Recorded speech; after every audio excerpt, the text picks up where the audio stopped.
আসসালামু আলাইকুম ওয়া রাহমাতুল্লাহি ওয়া বারাকাতুহু। ইন্নাল হামদুলিল্লাহ ওয়াস সালাতু ওয়াস-সালামু আলা মান লা নাবিয়্যা বা'দা।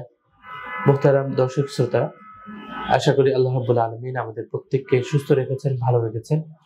গোলসেন্স পরিবারের পক্ষ থেকে এবং জিএস নিউজের পক্ষ থেকে আপনাদেরকে জানাই রমাদানুল মুবারকের মোবারকবাদ।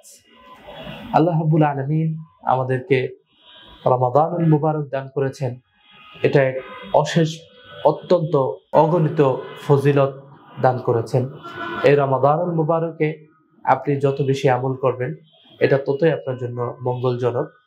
কারণ আল্লাহ রাব্বুল আলামিন বলেছেন, রমাদানুল মুবারকে কেউ যদি একটি আমল করে, আমি তাকে 70 গুণ বাড়িয়ে দিব। অর্থাৎ আপনি একবার সুবহানাল্লাহ বললে 70 বার সুবহানাল্লাহ বলার নেকি আল্লাহ রাব্বুল আলামিন আপনার আমলনামায় লিখে দিবে।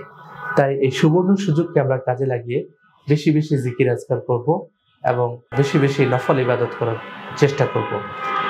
আজকের আমাদের আলোচনার যে বিষয়টা, সেটা হচ্ছে কেউ যদি সালবুটামল বা ইনহেলার ইউজ করে, তাহলে এতে রোজার কোনো প্রকার সমস্যা হবে কিনা।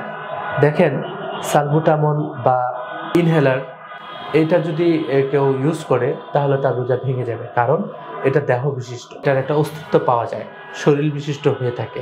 শ্বাসকষ্ট, এটা যদি ইনকেস আপনার যদি একেবারে এমন হয়ে যায় যে আপনার শ্বাসের খুবই সমস্যা হচ্ছে, আপনি শ্বাস নিতে পারছেন না, তখন আপনি এটা ইউজ করতে পারবেন। সেটা আপনার ওজোর হিসেবে রোজাটা ভেঙে যাবে, পরবর্তীতে আপনার এটাকে কাজা করে নিতে হবে। তবে আমাদের যে চিকিৎসকগণ রয়েছেন, আমাদের যে ডাক্তারগণ রয়েছেন, তারা সাজেস্ট করেন যে রমাদানুল মুবারকে সেহরি খাওয়ার পর আপনি যদি ইনহেলার ইউজ করেন বা সালবুটামল এই টাইপের কোনো মেডিসিন ইউজ করেন, সেহরি খাওয়ার পর খাবার খেয়ে আপনি ইনহেলার করে নিলে আপনার সারাদিনের ব্যাকআপটা হয়ে যায়।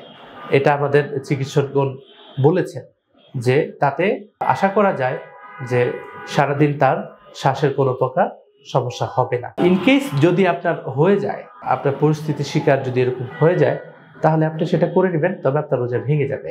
আপনি পরবর্তীতে সেটাকে কাজা করে নেবেন। এই হচ্ছে ইনহেলার এবং সালবুটামল ব্যবহারের শরীয়ী বিধান।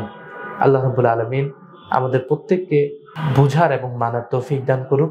রমাদানুল মুবারকের পরিপূর্ণ হক আদায় করার তৌফিক দান করুক। আমাদের সাথেই থাকুন, সঙ্গেই থাকুন। আসসালামু আলাইকুম ওয়া রাহমাতুল্লাহি ওয়া বারাকাতুহু।